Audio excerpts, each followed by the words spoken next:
ছাত্ৰ-ছাত্ৰীসকল, আজি ব্যাকৰণৰ পদৰ বিষয়ে আলোচনা কৰিবলৈ লোৱা হৈছে। তোমালোকে আগৰ ক্লাছতো পদৰ বিষয়ে ইতিমধ্যে পাই আহিছা, কিন্তু এইখিনি যিহেতু তোমালোকৰ বাবে অতি লাগতিয়াল বস্তু, গতিকে আজি পদৰ বিষয়ে আলোচনা কৰা হৈছে। এতিয়া প্ৰথম কথা হ'ল, পদ মানে হৈছে বাক্যত ব্যৱহাৰ হোৱা প্ৰতিটো অৰ্থযুক্ত শব্দ। বাক্যত ব্যৱহাৰ হোৱা প্ৰতিটো অৰ্থযুক্ত শব্দকে পদ বোলে, অথবা অৰ্থপূৰ্ণ বৰ্ণ বা বৰ্ণ সমষ্টি হৈছে শব্দ বা পদ।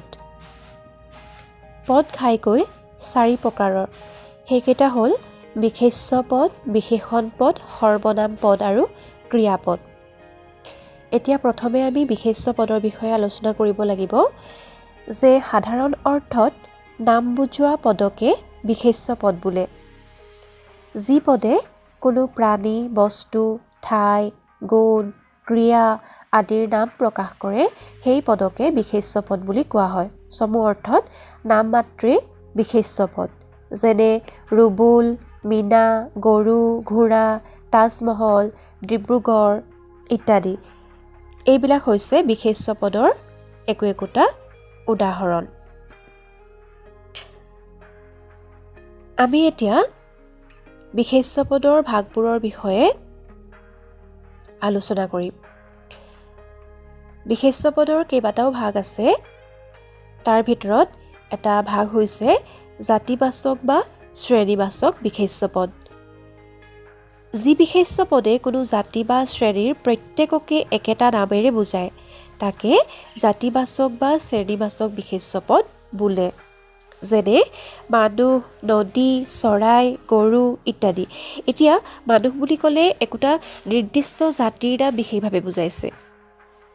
তেনেদৰে চৰাই বুলি কৈ দিয়াৰ লগে লগেও এটা নিৰ্দিষ্ট জাতিৰ নাম বিশেষভাৱে বুজাইছে। তেনেদৰে গৰু বুলি কৈ দিয়াৰ লগে লগেও একোটা নিৰ্দিষ্ট জাতিৰ নাম বিশেষভাৱে বুজাইছে। গতিকে এইবিলাক হ'ব জাতিবাচক বা শ্ৰেণীবাচক বিশেষ্য পদৰ একো-একোটা উদাহৰণ, যে যি বিশেষ্য পদে কোনো জাতি বা শ্ৰেণীৰ প্ৰত্যেককে একেটা নামেৰে বুজায়, তাকে জাতিবাচক বা শ্ৰেণীবাচক বিশেষ্য পদ বুলি কোৱা হয়।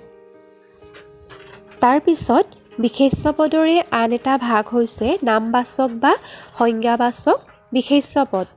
নামবাচক বা সংজ্ঞাবাচক বিশেষ্য পদ মানে হৈছে যে যি বিশেষ্য পদে কোনো প্ৰাণী বা বস্তুৰ নাম বিশেষভাৱে বুজায়, তাকে নামবাচক বা সংজ্ঞাবাচক বিশেষ্য পদ বোলে। অৰ্থাৎ যি বিশেষ্য পদে কোনো প্ৰাণী বা ব্যক্তিৰ নাম, ঠাইৰ নাম বা বস্তুৰ নাম বিশেষভাৱে বুজায়, তাকে নামবাচক বা সংজ্ঞাবাচক বিশেষ্য পদ বোলে। যেনে ব্ৰহ্মপুত্ৰ, গুৱাহাটী, বিজয়, হিমালয় ইত্যাদি। এতিয়া ব্ৰহ্মপুত্ৰ বুলি কৈ দিয়াৰ লগে লগে ব্ৰহ্মপুত্ৰ মানে এখন নদীৰ নাম বুজাইছে, নদীৰ নাম। ঠিক তেনেদৰে গুৱাহাটী বুলি কৈ দিয়াৰ লগে লগে এখন ঠাইৰ নাম বুজাইছে। বিজয় বুলি কৈ দিয়াৰ লগে লগে মানুহৰ নাম বুজাইছে। হিমালয় বুলি কৈ দিয়াৰ লগে লগে পৰ্বতৰ নাম বুজাইছে। গতিকে এইবিলাক হ'ব নামবাচক বা সংজ্ঞাবাচক বিশেষ্য পদৰ একো-একোটা উদাহৰণ। তাৰপিছত বিশেষ্য পদৰে আন এটা ভাগ হৈছে গুণবাচক বিশেষ্য পদ, যে যি বিশেষ্য পদে দুখ, গুণ, অৱস্থা, ভাৱ আদিৰ নাম বিশেষভাৱে বুজায়, তাকে গুণবাচক বিশেষ্য পদ বোলে। যেনে ভদ্ৰতা, নম্ৰতা, সৌন্দৰ্য ইত্যাদি। এইবিলাক হৈছে গুণবাচক বিশেষ্য পদৰ উদাহৰণ। অৰ্থাৎ গুণবাচক বিশেষ্য পদে এক বিশেষ গুণ নিৰ্দেশ কৰে।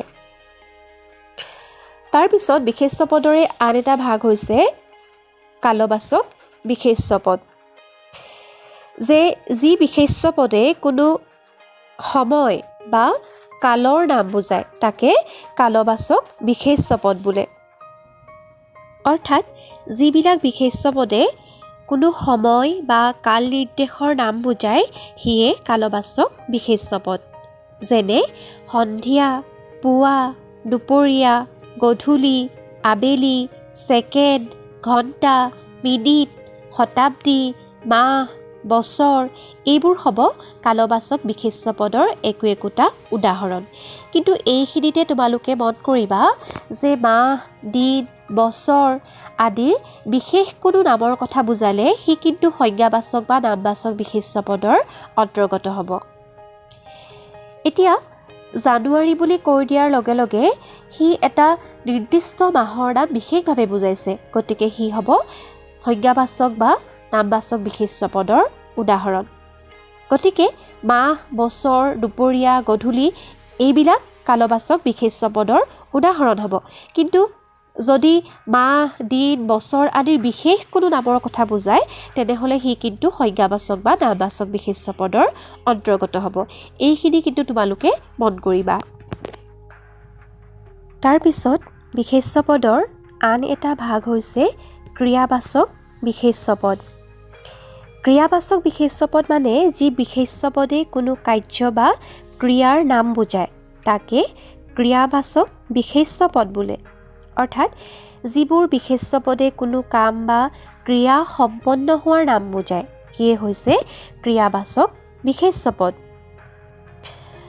উদাহৰণস্বৰূপে গমন, শয়ন, ভোজন, কথন, শ্ৰৱণ, লিখন, উৰণ এইবিলাক হৈছে ক্ৰিয়াবাচক বিশেষ্য পদৰ একোটা উদাহৰণ। তাৰপিছত বিশেষ্য পদৰ আন এটা ভাগ হৈছে সমষ্টিবাচক বিশেষ্য পদ, যে যি বিশেষ্য পদে কোনো দল বা সমষ্টিৰ নাম বুজায় তাকে সমষ্টিবাচক বিশেষ্য পদ বোলে। অৰ্থাৎ যিবোৰ বিশেষ্য পদে কোনো দল বা গোট বা সমষ্টিৰ নাম বিশেষভাৱে বুজায় সেইবোৰে হৈছে সমষ্টিবাচক বিশেষ্য পদ।